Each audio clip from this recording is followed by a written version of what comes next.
Hey everyone, welcome to the Geek Awakens, where the talk is geekier than sending out baby's first Christmas cards featuring a Photoshop picture of you and Baby Yoda. I'm Mitch, and joining me tonight is Matt. Hello. Tabitha. Sorry, I was thinking about doing that. And Pickett. Hey, hey! Pickett's back in our lives, guys. I am. Woo! I'm so happy. And I'm so happy to not have technical difficulties. Well, we still kind of have technical difficulties. Let me rephrase. I'm so happy not to have technical difficulties that make the show sound like crap. There we go. Also, by the way, I've only watched like the first 2 episodes of The Mandalorian, and yeah, that Baby Yoda is legit. I would give my life for Baby Yoda. I have still yet to start The Mandalorian, but I very much intend. My Megan even wants to watch it. She's like, we really need to watch this. I've heard really good things, and I'm like, oh yes. I think we're only one behind. Yeah. The 4th one came out last week. 5 comes out tomorrow. Yeah. So right now we're only one behind. I'm slightly Netflix spoiled, so I'm having a lot of struggle with the whole Waiting. Oh. Not being able to binge. Yeah. Well, you could just do what I do and like just wait until the entire season's out, and then No, because you know what happens then, Mitch? Then I'm 8 seasons behind. Yeah. Yeah, you're right. And then it's like, do I want to do this? Or also you get spoiled on something big. Yep. Oh Yeah. gosh, that has happened so many times. You know the worst time for me that has happened though? Endgame. Oh yeah. I accidentally caught the Spider-Man trailer that didn't have Tom Holland at the beginning saying, "Hey, if you haven't seen Endgame, don't watch this." Oh, no. Somebody cut that out. And Oh. so I start watching and I'm like, wait, what? No! And it was just the worst. Oh.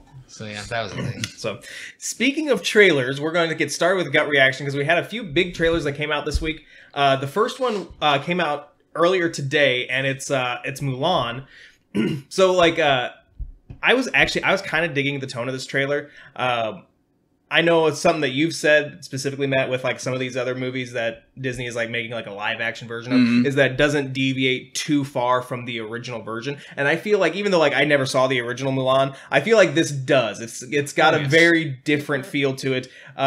So I'm totally cool with this. I don't know if I'm ever going to see this one either, but thumbs up totally. Pick it. Yeah, I'm gonna give it a thumbs up too. I'm kind of losing the appeal of the appeal of the live action remakes because I'm like, oh, it's the same thing. I loved Aladdin. Lion King was, and so I was kind of excited to see this trailer not be like a carbon copy. Yeah, Tabitha.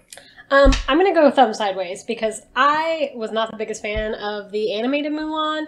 But the thing that I loved about the animated Mulan was the songs, and now we have no songs, and I am bummed. Like, I can't watch Mulan and not want to defeat the Huns. Like, I can't do it. So, thumb sideways. Matt. I have not seen the original Mulan. What's wrong with you people? Where do we start? It's a long list. Having not seen the original, and yes, I am for the most part against these live action remakes because so far they have essentially been shot for shot, scene for scene. And I don't have anything to compare this one to, but just the overall feel of this trailer doesn't really feel like a kid's Disney movie. But it is very interesting. It looks really cool. So I'm going to go thumbs up on this one. Let's start with you and Black Widow. Black Widow. This trailer was super cool. I did not know what to expect from it, but it is a huge thumbs up. I'm very excited about this film. Tabitha. I love a backstory, which we're getting like glimpses of in the beginning of this trailer, and I love Scarlett Johansson and I love Black Widow. Like I can't figure out what's not to love about this. Also David Harbour out of nowhere. I forgot about that. I was like, what is happening? So I just am sad that I have to wait. So thumbs up. Matt. When David Harbour put the suit on, he's like, it fits! That was a fantastic moment. I can't wait to see how he plays into this whole thing.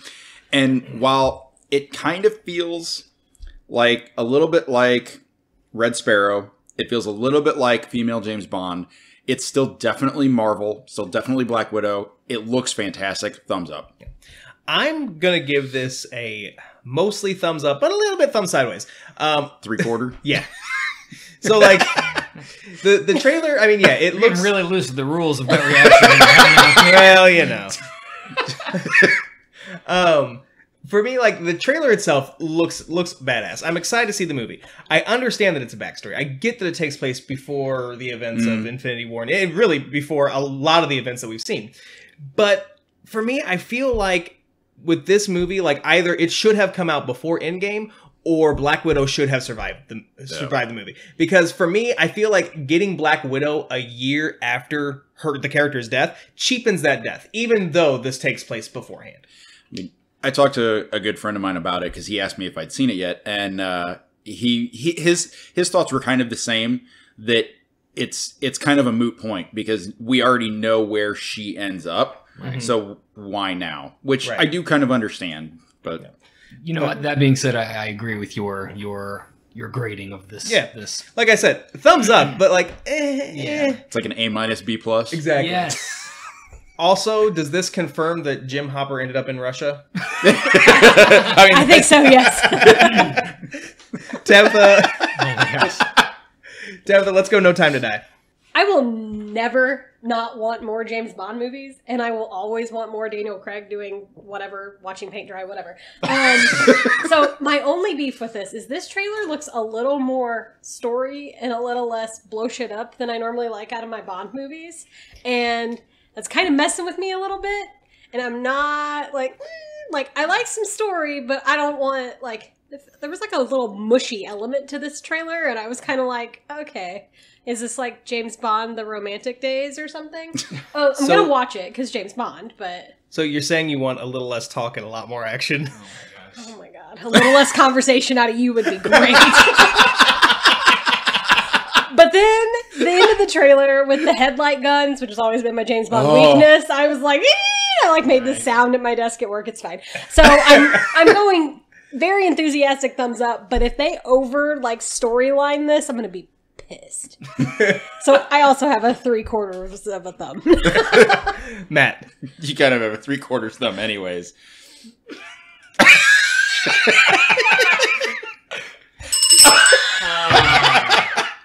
She had to think about whether she's going to shame me or not. No, I thought about if I was going to hit you with the bell or ring it. Yeah. If you had hit it with it, would it still count as a shame? Yes, because it would have rang. It definitely would have rang.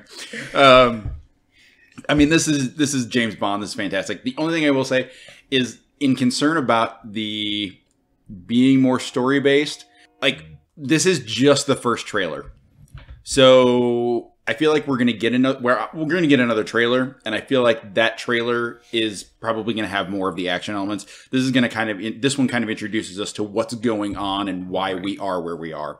But it's James Bond and it's Daniel Craig, so absolute thumbs up. For me, this was about what I expected from a Bond trailer. I didn't dislike it, but I've never been a huge Bond fan to begin with, so it didn't get me really excited for it, but so thumb sideways. Pick it. Yeah, I'm going to go thumb sideways as well. I'm going to need to see a little more before I can really... I really enjoyed the last Bond film with what they did with that. I'm excited to see where it's going to go, and I'm also very excited to see that we still have a Daniel Craig James Bond. Yeah. Closing out our trailer preview, review, whatever. I don't know. Matt, Doctor Who. This looks absolutely fantastic. I loved the first season with Jodie Whittaker as a doctor. Super excited to see where they take her, where the TARDIS goes, where Team TARDIS happens to end up. I like the fact that we're getting some of the classic monsters back, which I knew that they did, one classic monster last season? I mean, for the New Year special. Yeah. And they're did that to separate her, to introduce her. I'm excited to see basically how this all plays out. So huge thumbs up. And also with this trailer, we got a release date. It will premiere on New Year's Day. So I need for it to be New Year's Day, like right friggin' now. I also I kind of get this feeling that at the very end when she's talking about when she's saying, "Oh, you fancy a trip in the box," which sounds like a bad pickup line, but whatever. Wow. Happy New Year, everybody. But I feel like she's talking to somebody that we've met before, whether it's a previous companion or something like that. I feel like it's somebody who's familiar with the TARDIS, and if that's the case, I'm really excited for that as well. Pick it. I just want to see Captain Jack back. Just saying. That'd be amazing. I mean, same. Anyways. Which also, quick aside, Yeah, and we'll come back to he's that. broken. Yeah, like, Yes. and Yeah. none of us thought to bring this up. Yeah, Well, like, I don't want to talk about it just in case. but didn't Bring bad didn't juju. surgery like go well and everything? Yeah. Yeah. But he had like what, like a broken neck or like a severe neck injury or something like that? Like the vertebrae that connects your neck to your, like, whatever the thing that holds your brain in was like... Skull? Yeah. No, like the thing at the top of your... I don't know. I read the article. Yeah, I don't know. Yeah. He's fine. So, anyway, pick it. Back to Doctor Who. But Doctor Who, yeah, thumbs up. I am so far behind with Doctor Who, but I'm amazed at how many times I see trailers and still get really excited about it. I'm still, early Peter Capaldi. I haven't had Not that far behind. Not that far behind, but I mean, you're missing the best of Peter Capaldi. I know it. I've heard. I mean, when he comes out playing the guitar on the tank, that might be the epitome of Capaldi as Doctor Who. Yeah. I only got 2 hours of sleep last night, but I'm probably going to go and watch Doctor Who now. Tabitha. I'm only a few episodes into this, and if someone would have told me that there were, like, historical references and they kind of time travel sometimes, I would have watched this a long, long time ago. And the thing I picked up in this trailer, even though I'm, like, super, super far behind, like, way further than you, pick it, was that Nikolai Tesla? Yes. Yes. Okay. I was like... Hello, what are you doing here?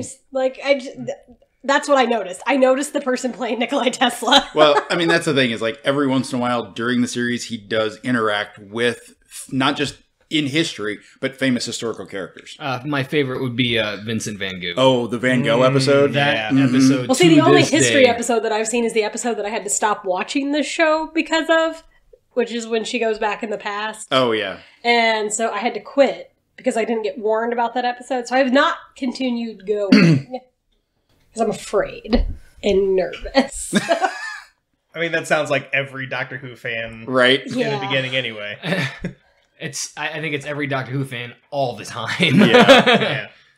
So, Tabitha, let's become Elizabeth. So Starz Network is developing a TV show based on the younger years of Elizabeth I. This is something new and fresh because most of the time when we see Queen Elizabeth portrayed in films and books and television shows, it is either super old lady like Judi Dench, Queen Elizabeth, or like middle-aged, recently on the throne Queen Elizabeth. This is going to be her younger years, growing up, obviously without her mother, and, being shuttered back and forth between you are a princess, you aren't a princess, you're going to become queen, you're not going to become queen. So this is something that I, as a huge Tudor nerd, am super looking forward to. Tudor period things on TV networks tend to have super bad big issues for me, mostly in costuming not being accurate or language not being accurate, or I'm looking for something that doesn't exist basically when this happens. Like, I want to feel like I'm there, and they slut everything up. So as long as they don't do, they do, and it makes me so angry. Like, I want accurate costuming and accurate, I want things to be more accurate. So everything that I've read about this so far is people talking about how much more accurate that it is, as a period drama, which makes me super excited. The show is being written and created by Anya Reese, which is good, because the last time someone tried to do a Queen Elizabeth thing, it was a man, and he slutted it up, because that's what you do. So I am very hesitant, but excited. So, thumb sideways-ish. Matt? I mean, I don't really history. I don't really tutor. I'm not smart enough for that. Not to tutor your own. That was an English joke. No. But you chose this life. Did I? No, I don't remember that. Yeah, you did. You did. Yeah, You did show up. I'm just saying. I believe that is your car outside. He drove it here. That's fair. you got in. That's true. All right. I'm gonna go thumb sideways. I'm gonna go thumbs up. I'm gonna give it a thumbs up. I mean, why not? It sounds interesting. Not necessarily my cup of tea, but Why not? Pick it. Was that a British joke? It totally was. Yeah. I'm just gonna go thumb sideways, just because I don't history that much either, and it's just not something that interests me all that much. Matt, let's talk about Starship Troopers. So this game is made for Tabitha, hands down. A war game studio called the Aristocrats. You want to start over? Yeah. Let's just go from the very beginning. Now I'm just picturing the Aristocrats doing the Lizzo song again. Yes! I'm picturing the Aristocrats trying to program a video game without thumbs. So While humming Lizzo. Obviously. this just went so off the rails. All right. Are you surprised? No, not at all. Starship Troopers is getting a new PC video game made by the war game studio Aristocrats. The game is going to release next year for PC via Steam, and it's going to drop you right into the 1997 film universe, just as the human colony is being overrun by the arachnids. It's a blend of classic real-time mechanics, tower defense, and tactical deployment of units. So it's kind of a whole bunch of things all mashed into one style-wise, so that should be interesting to see how they pull that off. They're hoping to capture the essence of the original movie, and in this in the game, they are going to, with the mechanics and everything they've got, they're going to give you multiple solutions for all of the problems / situation scenarios that you run across. So there won't be just one way to get through every battle. I think it sounds fun. I've always really enjoyed real-time strategy games, and that kind of sounds what the basis for this is going to be. So I'm going to go thumbs up. Yeah. I'm not a gamer. I've never seen Starship Troopers, and I can't even say the name. But this sounds cool. Thumbs up. Pick it. So is this going to be kind of like Command and Conquer? That's kind of what it sounds like, but there's also going to be other elements to it, like the tower defense kind of situation. Sure. So initially I was going to give it a thumbs up, not because of the game itself, but because of the franchise. I mean, let's be honest for a second. In 1997, did anybody see Starship Troopers and think, hey, this is going to be a thing in, 20 years from now? No, nobody said that. And yet here we are. So hats off to them, but hearing more about the game itself, actually, I'm giving it a thumbs up because I would enjoy playing the game. Yeah. I love those kinds of games.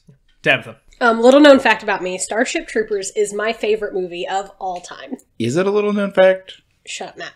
So I didn't know it. So.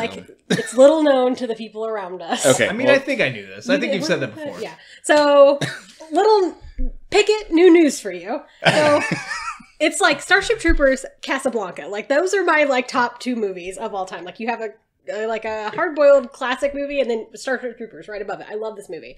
I don't video game because it stresses me out. It sends my anxiety off the charts and I have no hand-eye coordination. But I would love to watch someone play this because I want to sit in the background and scream, I'm gonna go kill some bugs! I just want to watch this happen. So I need someone to play it that's skilled. I'm gonna call Brie. So I think earlier this week, Warner Brothers, in a report from Variety, Warner Brothers is basically saying how they're trying to figure out how to make Superman relevant for modern audiences. So that prompted Neil Gaiman to tweet out saying, quote, "You don't make it relevant, you make it inspiring." So thumbs down to Warner Brothers, but total thumbs up to Neil Gaiman. That is exactly what Superman is supposed to be. He is supposed to be inspiring, and a character like that, he's relevant for all times, in my opinion. Pick it. Yeah, in terms of relevance, I mean, as long as you keep with the core values of Superman, that's all you need. So I echo exactly what Mitch just said. Tabitha. I mean, I get it in today's, world and political climate. Superman is a little too idealistic, I think, for most people, and I think for the younger generation, that's what they're going to look at. You have Batman, you have your anti-hero, and then you have your your good guy, your almost too good guy. And I think at a time now where we're looking at no one being a good guy, realistically, it's hard to make people care about Superman, and I get that. I think Superman's going to die off eventually. I've had this conversation with somebody else. I think we're losing our core values, and I think Superman, Captain America, those good guy characters, like, embody those core values, and I think eventually they will die off and be replaced with somebody else. Not just die off in the comics and be brought back to life, but... That never happened. I was just going to say right? that. I've never heard of this. That's never happened at all. But I do think we're losing those kind of characters, and people are losing their ability to connect with those kind of characters. But I think we need those kind of characters. So I agree with Neil Gaiman 100%. Matt? I don't really have anything additional to say. Just essentially echoing everybody else's sentiments on this. So thumbs up for Neil Gaiman for sure. Tabitha, what's Jay-Z doing? It's got 99 problems and they're suing a book company. Okay, so... I guess he's got 100 problems now. So, Jay-Z says that the Australian books and fashion seller, Little Homie, has infringed on his trademarks. In 2017, the company raised $8,000 on Kickstarter to create a book called A-B to Jay-Z, which teaches kids the alphabet, which also, I want this. That's fine. The back of the book says, if you're having alphabet problems, I feel bad for you, son. I got 99 problems, but my ABCs ain't one. Oh my gosh. You guys all know how I feel about Jay-Z. I need this in my life. But Jay-Z's legal team has asked for the company to cease sales of the book until all the legalities can be worked out. Because this book actually teaches the alphabet in rap lyrics. It's not just Jay-Z that's in here, but he's like the main one, obviously, with the title and the thing on the back. This has been ongoing since 2017, and as of right now, the book and coloring book of the same name are still available on their website. So, thumbs down for trademark and copyright infringement, because that's not cool. Thumbs up for the book. I also kind of want it, but I'm like middle ground because I don't want to be that guy. So, Matt? I mean, no, you shouldn't, copyright infringement is bad. Don't do that, blah, blah, blah, blah. But at the same time, like, most of these rappers make more than enough money. And if this is something that's promoting literacy, just go with it. Like, it's doing a good thing. Maybe the way the company went about it wasn't the right way to do it.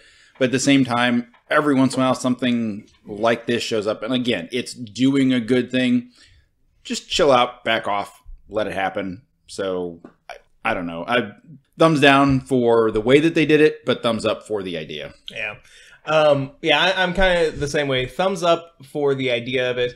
I really wish, and I don't know if they even thought to or whatever, if they did, but like, I really wish they had reached out to Jay-Z and these other people first, because, they may have been like, oh, yeah, this is a good cause, go ahead and do it. But if they did it without their knowledge, which it sounds like this is what happened, like if Jay-Z just looks the other way for this one, then that's going to open up plenty of other doors. That's fair. Oh, this is also for a good cause. Just look away, Jay-Z. It's okay. Yeah, and then Jay-Z runs out of money, and then what's he going to do? He's going to have 100 problems. Let's be honest. He already has 100 problems. He's going to have 101 problems. 101 problems. One more problem. Let's be honest. Jay-Z ain't running out of money anytime soon. Right. And that's kind of like... All it takes is one bad investment, Mitch. True. But I guess, and that also kind of leads to this as well, because it's like, dude, you're rich. You're not you're not missing anything on this one. But again, it's kind of like the principle for me. So So I guess just a solid thumb sideways. Pick it. Thumbs up for the book. Thumbs down for all the other crap. Also, you said the guy's name was Little Homie? The book company's name is Lil Homie. Okay. Reminds you of those... Reminds you of those things you got out, like gumball machines or whatever. You remember those? Like homies? Yo, yeah. So, fun fact, or fun story or little thing here. A slight aside. I know, from me. We never do that. No. I used to be a president of a local volunteer organization, and we did a haunted house every year. And during haunted house, they would bring in prisoners to help us, like, unload trucks and stuff, which was really cool. But they all have, when you're in prison, I guess everybody gets like nicknames and stuff. So I was given my nickname of Big Homie. Well, I am now like half that size. So am I now Little Homie? Is this about me? Jay-Z's real mad at you. I wouldn't want to be on Jay-Z's bad side. Yeah. Yeah, I wouldn't go by Little Homie just yet. Okay. Yeah, wait for this to blow over. Yeah. In the meantime, though, Pickett, I guess, if you were to, like, win this lawsuit, maybe you could fly on a Star Wars-themed plane. I really appreciate that that segue there. It was fairly smooth. So United Airlines has created this beautiful plane that is 100% Star Wars themed. As a matter of fact, both sides of the plane, you look at it one side, it's all decorated like the dark side. On the other side of the plane, it's decorated like the light side. The cool thing about it is that not just on the outside, on the inside too. One half of all the seats are all like, the dark side. It's really cool. Plus, your flight attendants are stormtroopers, which is kind of awesome. Everybody who flies on this plane gets a little like swag bag. I'm putting air quotes up. That's not what they called it, but honestly, it's just super freaking cool. You can book this flight by looking for the plane's tail number because it's going to be going all over. It's not just going to be doing one way or whatever, or round trip in just one place. Okay, I can't. It's not just flying one place and back. Right. So they're kind of rotating it out. Gotcha. So that's how they're booking it out. But it's just super cool, and they've themed everything after this. It's not just the plane, not just the seats, not just the stormtroopers, but even stuff like like when you're tracking your plane, it's an X-wing. Oh, that's super cool. So it's all those little things. It's super awesome. It's really neat. A thumbs up, obviously. Tabitha. Giant thumbs up. I love this idea. I think it's super cool, and I think it would really determine who your friends are by where you sit. Like, you know what I mean? Like, the group of us get on this plane, who goes where? Well, we all know where I go. So. Did nobody want to say the dark side? Because I'm just going to say it. I mean, that was a given. Yeah. Where else would I go? I'm also going huge thumbs up. My only concern is if the flight attendants are dressed like stormtroopers. I hope they don't miss pouring my drink and pour it on my lap. That's a fair point. Also, just You're real welcome. quick, the tail number, if you are wanting to try to fly this, it's N36272. For me, I can't, as much as I want to, I cannot give this a full thumbs up because you guys know I don't like to fly. Yeah. That's fair. But if you did like to fly, then yes, I'd be all over this. But even though I'm not going to do like a Star Wars plane, Matt, tell me about a Star Wars Frappuccino. So this is not second decent segue. This is not a Star Wars drink you can get on said plane. You can get a Baby Yoda Frappuccino from Starbucks. It's not actually on the menu. Starbucks hasn't endorsed this. But if you know how to order it, you can get a drink that basically looks like Baby Yoda. So how to order it is you just order a matcha, a matcha green tea Frappuccino. Ask them to add caramel drizzle to the cup. That'll be the cloak for Baby Yoda. And then you ask them to top it off with whipped cream, caramel, and if available, caramel ribbon crunchies. I love the matcha green tea drinks, but this looks really kind of gross. So I'm going to go thumbs down on this idea. Yeah, I'm going to have to go thumbs down. Yes, it looks cool. It looks like Baby Yoda, but A, the flavor profile sounds disgusting. B, like even the tweet that kind of spawned this, it says, my friends at totallythebomb.com are on a mission to make baristas hate their guts, LOL. Yeah, I mean, come on, guys. Like, I don't know. I'm just kind of the guy, like, let's make it simple. Let's not make it. Because I know if I worked at Starbucks and somebody tried to order that from me, I'd be rolling my eyes harder than Tabitha does. And that's saying something. Piggott. I don't think that's possible. Me either. I'm also giving this a thumbs down. I love all the little frappuccinos and stuff that they come out with at Starbucks. And some of them are really cool. Some of them taste amazing. This doesn't sound interesting at all. Like, actually, it sounds kind of terrifying. Like, I don't want to drink Baby Yoda. So I'm going to give that a thumbs down because, A, like you said, the flavor profile sounds just gross. Yeah, giant thumbs down. I love green tea lattes, and I have had the green tea frappuccino, but, like, add caramel to that? Like, I literally can't think of anything worse that you could put together at Starbucks. Like, caramel and that green tea, sounds disgusting. And also, I agree with Pickett, I don't want to drink Baby Yoda. That's weird for me. Drink him like he's drinking that soup. Aww. He's so cute. It's better than eating that frog. R.I.P. that frog. I haven't seen this yet.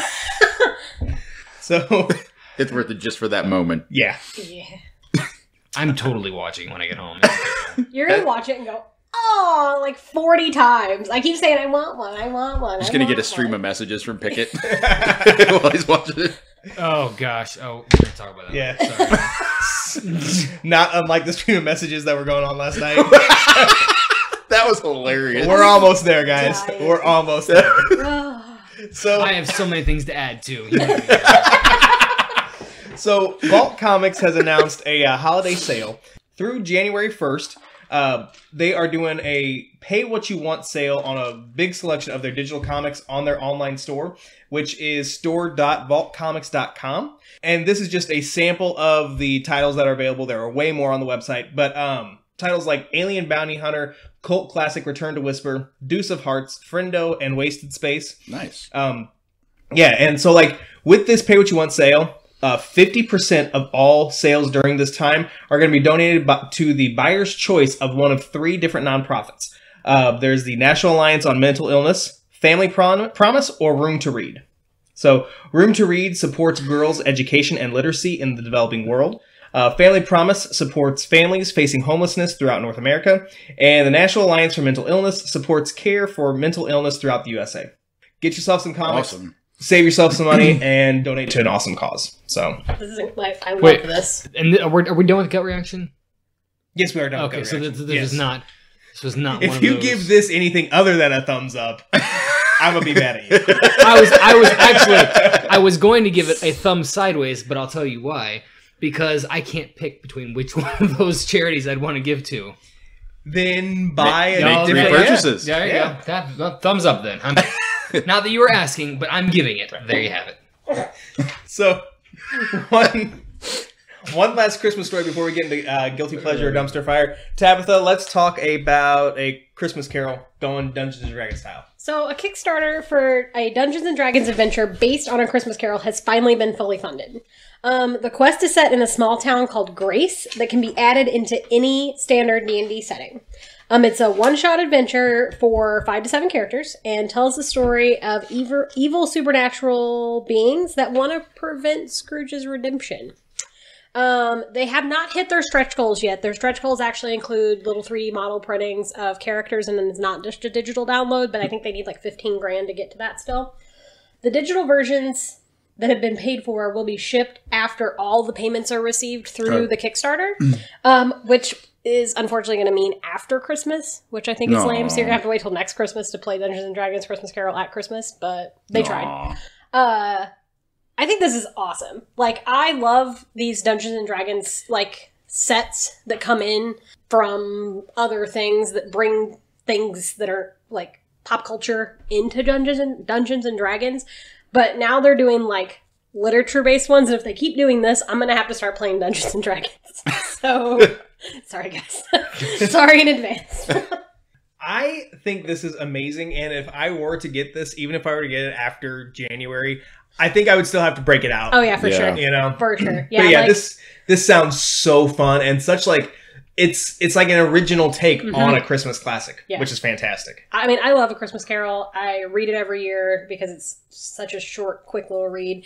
And this really lends itself to a Dungeons & Dragons setting because, like, A Christmas Carol, like, is creepy and scary, and Yes. it is not the Disney cartoon Scrooge McDuck version. Like, that is not what The Christmas Carol is. Christmas Carol is upsetting and bleak and, like, gives me the chills every single time I read it because it's, you know, classic angry Charles Dickens. So I want this, and I don't even play Dungeons & Dragons, but this is another thing that I want to watch somebody play, so as soon as one of those hits YouTube, I know what I'm doing with my time. But you can't say that you've never played Dungeons & Dragons. I cannot say that. Well, I guess we didn't really actually play Dungeons & Dragons. Well, but I have indeed, yeah. in a previous life, played Dungeons & Dragons. All right. So this was so much fun. We're going to get into Guilty Pleasure or Dumpster Fire. Oh. And this month, it's on the Star Wars Holiday Special. For the longest time, what we're about to talk about was only a myth for those who didn't see it when it originally aired. As it has been told, George Lucas was so embarrassed by how the final product turned out that he did everything he could to prevent it from ever seeing the light of day again. While it has never been officially released on home video or any streaming services, the Star Wars Holiday Special has been uploaded to YouTube for the last 3 years that I checked. In that time, it's been viewed more than 565,000 times, with 11,000 upvotes and only 389 downvotes. I feel like I should go downvote this right now. Right? Oh. With a 33% on Rotten Tomatoes, it's finally time for... It's that high? Yes. But like the audience score is only like 19%. Oh, okay. Yeah. So the critics? I get. Well, it's weird because it said it didn't have a critic score, but the tomato meter was 33%. Okay. Yeah. So Pickett and I just became 396 and 397. it's finally time for us to decide if this special, which stars the original cast, is a guilty pleasure or a dumpster fire. So if you're just now listening to us do one of these, we have 4 questions that we're going to talk about. What was wrong with this? How does it compare to prior viewings? Are there any redeeming qualities? And then finally, is it a guilty pleasure or a dumpster fire? Tabitha, you're wearing a Star Wars shirt. Let's go ahead and start with you. What's wrong with the holiday special? Do we have like 6 hours to sit here for me to tell you what's wrong with this, or no? Also, I upvoted it to counteract one of Why are you such a monster? Well, I downvoted it, so I just negated your upvote. Okay. Spoiler alert, I guess we all know where this is going. I said 2 things last night. I have either had not enough wine or not enough drugs. And then I preceded that with, I need a hospital. Like, I have no earthly idea what the hell we watched last night. Like, I really just don't. Like, the weird holographic, like, I can't. Like, I was worried I was going to have nightmares. Like, I'm not even kidding. The first thing I said was, "Oh my god, how much makeup is Mark Hamill wearing?" Like, he had on...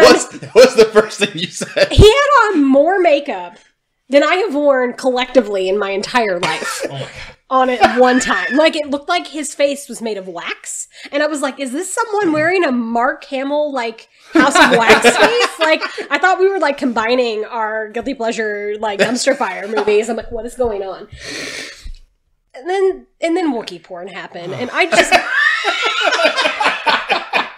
I bowed out after Wookiee porn. Oh. Also, God love Carrie Fisher. I need that woman to have never sang in her life. This was the biggest mess, and I'm done. Pickett, what was wrong with it for you? What the actual fuck? So, I have never seen this before last night. I turn it on. There's, 10 freaking minutes of Wookiee conversation with no damn subtitles. Wookiee porn! There's so much wrong with this movie. So much! As a matter of fact, it would be much easier to tell you what is not wrong with it. And the only thing not wrong with it is nothing!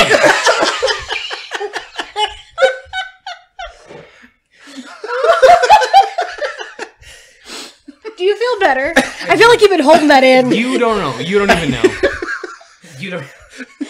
I mean, our group chat last night, like, I was rolling, like, we were watching it at the same time that you had just turned it on. Yeah. We were, like, nearing the end, and I'm just like... Yeah, right. Like, we got done with the movie, and I'm like, I need a hospital. And you'd already texted Mitch about it. Yeah. I sent him a Snapchat, and I'm like, what is happening? Also, this is the reason they never made a Wookiee movie. Like, can you imagine listening to, like, a 2.5-hour movie of just, like... And why are you wearing an apron? You got fur. Doesn't want to get dirty. You gotta comb out the crumbs. Have you ever gotten gum in your hair? I'm just saying. Man, I get crumbs in my beard, and it's not pleasant. It's like, why why were they in like a 1950s treehouse? Like, what was that? Like, with fantastic special effects, like oh my God. when Lumpy or whatever the kid like when it's like when Lumpy is like walking along at the very beginning, you know, like he's walking on the railing, and it's totally a green screen. Also, I was like, is he gonna fall? Is this why the drama starts? Like, I was waiting on Child Lumpy to like take a nosedive off the like balcony of their 1950s treehouse. But yeah, so I will agree with Pickett in that the Wookiees probably shouldn't have been the protagonists of this piece. No, they shouldn't have. Even though, like, you kind of got an idea of what they were saying, but, you know, whatever. Did you? A little bit. I mean, I got some context, but mostly I was just like... Also, like, some of the interactions between some of the other characters, and I was trying to look up the Mama Wookiee's name. Mala, thank you. I kept thinking about Nala from Lion King. Some of the interactions between, like, Luke Skywalker and Mala, and then the, like, when he's like, come on, give me a smile. Like, that didn't age well. No.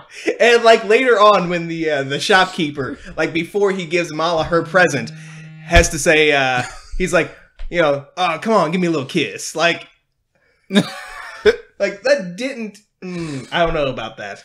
But, yeah, there's a lot of interesting decisions that were made for this movie, and I am sure a lot of cocaine also was involved in the development and production of this holiday special. But hey, at least there was some kind of white stuff.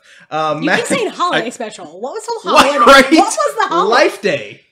Life Day. But is it a birthday? Is it? That's Wookiee's version of Christmas.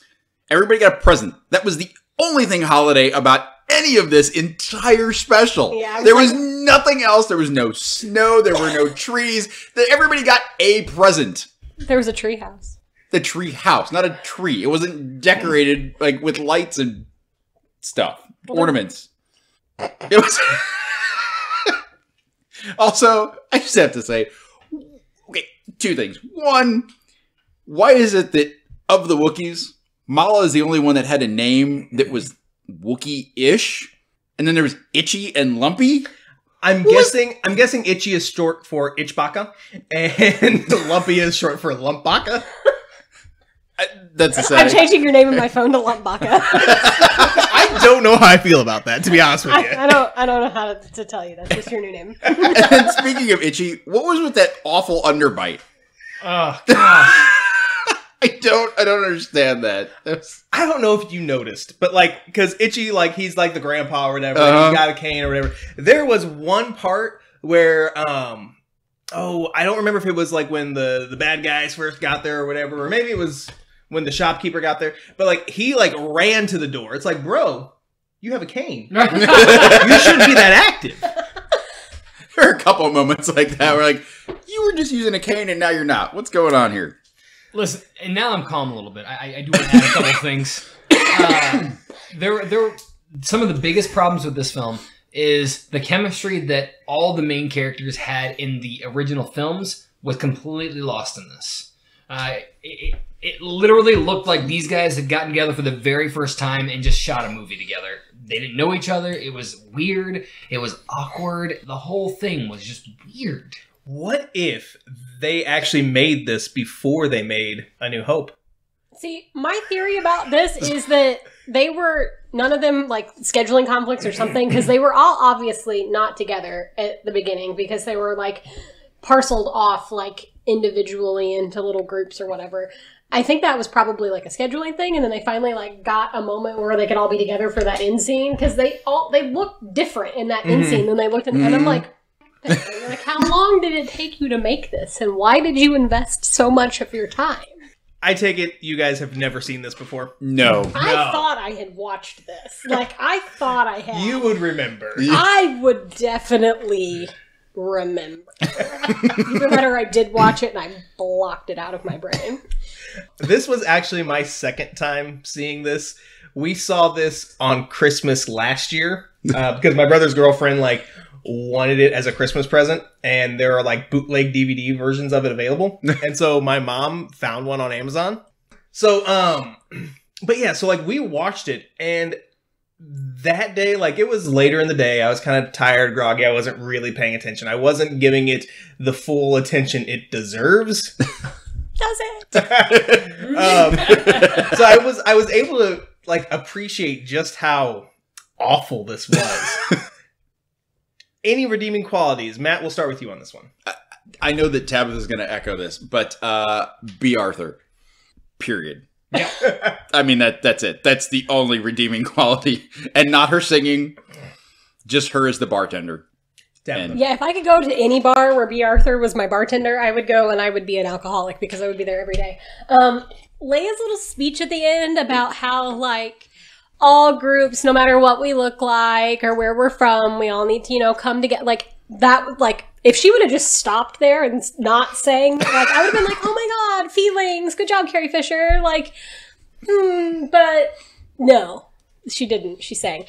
So yeah, B. Arthur, and then Leia's little speech at the end, and that's it. I mean, I did get to look at young Harrison Ford for a couple hours, so that's fine. Pick it. I agree. The only decent thing about that movie were honestly those scenes, and they weren't even that great. Honestly, it was just a bad movie. I really enjoyed the B. Arthur scene. Just in general. Like I thought it was fun. I appreciated what they were trying to do. Because you've seen plenty of other holiday specials that follow the same formula that they did, you know? Where it'll have like it's almost like a variety show-esque, you know? Mm-hmm. Right. So I appreciate what they tried to do. Didn't really deliver on it. Yeah. Although the cartoon with Boba Fett, that was okay. With Han's melted face? Also, that totally screwed with continuity. Oh, we can't even talk about continuity of this film. I mean, obviously they couldn't afford to do the scenes that they did with the animation if they would have done them in like live action, because those were like the like shoot 'em up, spaceships flying around kind of scenes. Like they did it for cost effectiveness, but the animation of that was terrifying. Like we paused it at one point and I looked up and it was just like super coked out of his mind, Luke Skywalker with like these giant like eyeballs just like staring into my soul, and I was like, no, just make that stop looking at me. So final question, guilty pleasure or dumpster fire? Dumpster fire. I am going guilty pleasure. Yes, this is awful, but this is the epitome of what a guilty pleasure should be. Like, yes, I recognize this is awful and disturbing, and George Lucas was right. This shouldn't see the light of day, but for reasons unbeknownst to me, I still love this, and I will probably watch it again next year. Matt. This is 100% dumpster fire. Yes, George Lucas was right that this should have been hidden and tucked away and never seen the light of day, because this was, I mean, we've watched things that are guilty pleasures that are awful. This just doesn't even, this is below that bar. Tabitha. Very few things make me uncomfortable. I am very laid back. I am usually not super offended by basically anything. But the second that old man put on VR Wookiee porn, I was out. Oh, I know what you want. I got you a little like something the, special. Like, and the like seductive, like, oh my, like I have never felt more uncomfortable. Like, you know how like you're in a room and you're watching a movie and your parents are there and all of a sudden there's a sex scene? Like, that's what I felt like was happening. But the only people in the room were Matt and I. And I'm just like, I'm uncomfortable and embarrassed and there's no one to be embarrassed around. Like, what is like, I was like watching this like through my fingers. Like, what is going to happen? This is not child friendly at all. No. Holy crap. Like, I was like waiting for like a cute little kids show, like kids variety Christmas show. This is not what I got. I got Wookiee porn. So I base my dumpster fire on or guilty pleasure on if it's something I would rewatch or something just for like nostalgia's sake, or I would enjoy watching again. If I ever see this again, I will burn it. I want to buy all the copies on Amazon and burn them. I want to help George Lucas get rid of this forever and ever. Amen. So, there you have it. The Star Wars Holiday Special is a dumpster fire, as much as I hate to say that. I want to talk real briefly, because we have a few minutes left, but there are a couple other stories I do want to definitely talk about. I want to briefly visit the John Boyega news desk, because he was a busy boy the last couple weeks. Right? The first one, he weighed in, because apparently, with the whole Baby Yoda thing, people are taking sides. Team Baby Yoda, Team Porgs, in terms of, which is the cuter one. John Boyega and Daisy Ridley also chimed in on this. They are both Team Baby Yoda. The thing about John Boyega, though, he faced the camera, when he was interviewed, and mouthed the words, F Porgs. Oh, that's too much. I'm sorry. Baby Yoda is cute. He's adorbs. That's cool. That's fine. Whatever. Porgs are totally cuter, in my opinion. I don't know that they're necessarily cuter, but you really don't need to have such a stark dividing line here for Baby Yoda versus Porgs. It's just... They can both be cute at the same time. Right. Porgs are just a different kind of cute. Porgs are animal cute. Baby Yoda is Baby Yoda cute. Like there's a difference. Like it's apples and oranges. Like they're a different thing. Yeah. Like Baby Yoda, I want to like put it in one of those little carriers for babies and walk around Target. But a Porg, I want to take to the park and play fetch with it. Like it's like a human and a puppy. Like. And while generally I would like the puppy more, I don't know. I would literally give my life for Baby Yoda. I would. He's the best. It's pretty intense. So Pickett, where are you at on this? I mean, I know you haven't experienced Baby Yoda that much yet, but you know it exists. Yes. Unlike Laura Dern, who was like, I saw Baby Yoda at a basketball game in Philly. Have you seen this? No, I saw the article. I didn't get to read it, though. I'll show you the video off air. Okay. But anyway, where are you at? I don't necessarily have like I can't pick between Baby Yoda and a Porg because, like it's already mentioned, they're different. But for me to really have, like, in terms of the cuteness factor, I'd have to say a Porg is cuter in terms of, like, I want to, like, snuggle pet it and snuggle with it. But Baby Yoda is just freaking adorable. So, I don't know. But a Porg is cuter in terms of a pet. There you go. So, John Boyega also, if you haven't heard, a cast member left their script at a hotel, and then it ended up being sold on eBay. And that cast member was none other than John Boyega. Well, yeah. He's just a mess of a human. Apparently J.J. Abrams wasn't very happy about it. Taking lessons from Tom Holland. Yeah, right. Okay, we've got... Oh, man. I want to do both of these stories, so we're gonna go over a little bit. Tabitha, let's start with you and talk about a fry shortage. Okay, guys. So this is dangerous news. Since Mother Nature was drunk in October, some of the potato crops failed. And now we're being punished, because global warming, by a possible fry shortage. So Travis Blacker with the Idaho Potato Commission, how do I get that job? Said that fry demand has been high and the supplies cannot keep up. A little bit of math for you. 18% of Manitoba, Canada, which is where like 80% of the potatoes for McDonald's French fries are grown, lost 18%. Like 18% of their potatoes went completely unharvested this year. It won't affect, because obviously French fries are frozen. This won't affect it until probably 2021 or late 2020. But we are looking at a possible hike in grocery sales French fries, or a complete shortage in French fries. Because when the potatoes that are grown for French fries are different than potatoes that are grown for just like whatever. Like they are especially McDonald's potatoes, right? Because they're these long, lengthy potatoes where you get a long French fry out of it versus, you know, like a home fry, which you get from like a super round, chunky little Idaho potato. But we're gonna have a fry shortage, guys. This is how global warming starts. This is the first thing we run out of, which is potatoes, which is like 90% of my diet. So I'm just gonna die. I'm pretty sure, as far as I'm concerned, this is the apocalypse. Yeah, Yeah. yeah. The day when I can't get a French fry, it's all over. And like, you know, if there's a shortage, I mean, can't really like drink vodka either. Oh my gosh. That's a different potato. Don't ruin my moment, Tabitha. I'm so sorry. Yeah, no vodka.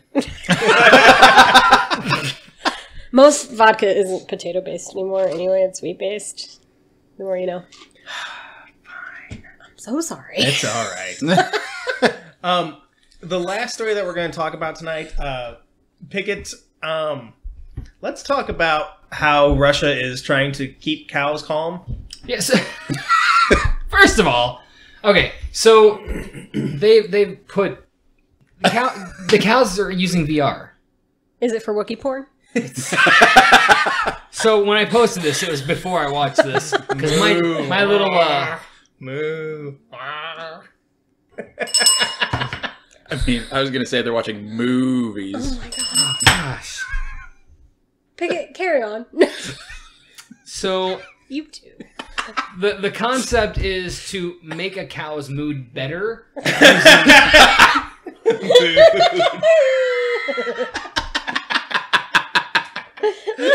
sorry, Pickett. I really wish you had done that on purpose. No, because I would have gotten shamed if I did that on purpose. I know, that's why I wish you would have. I am definitely afraid of being shamed. I don't know why. That's the main reason why he hasn't been here. That's what it is. That's right. That's nothing why to do he with moved to Lincoln. technology or anything. I moved to Lincoln to escape the shame bell, which I furnished. I have created a monster. That's all there is. No, I was already a monster. You I was just referring gave... to the bell. Oh. It's fine.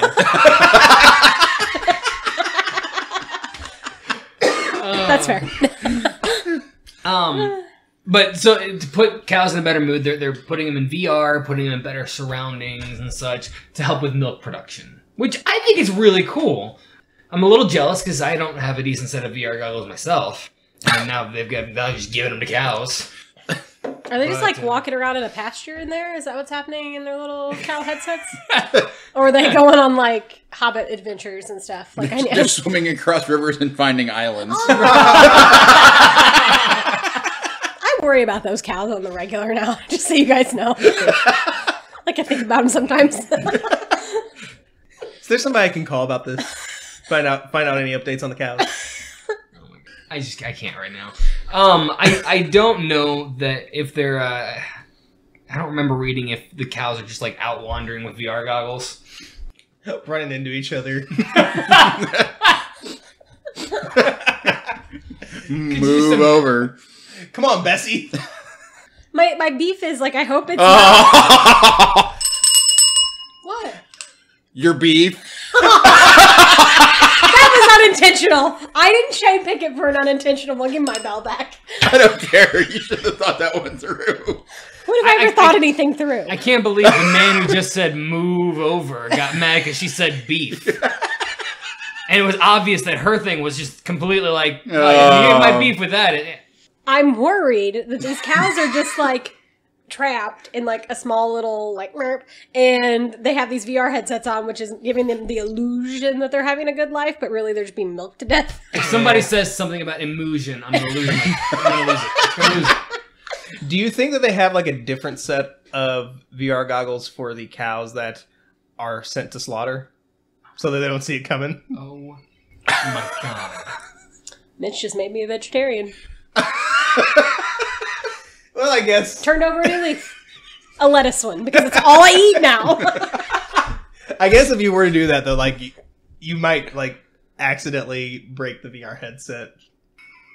Might get sliced up. Oh my god, why are you like this? That wasn't your whole existence.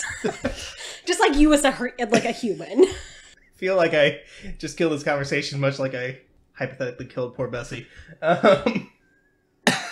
You're fired. So I'm just gonna go home and cry. Okay. That was my story, and now I feel like a complete jerk. You shouldn't. I should. Oh my gosh. I know what I've doesn't. done. I know. So that is all the time we have for this episode of The Geek Awakens. We'll be back next week, but in the meantime, check us out on Facebook, Instagram, YouTube, and Twitter, where we'll be posting news throughout the week. While you're there, give us some feedback and tell us what cool stuff we're missing out on. From all of us at The Geek Awakens, thanks for listening, and we'll hope you be back next week. Everybody, say bye. Bye. Bye.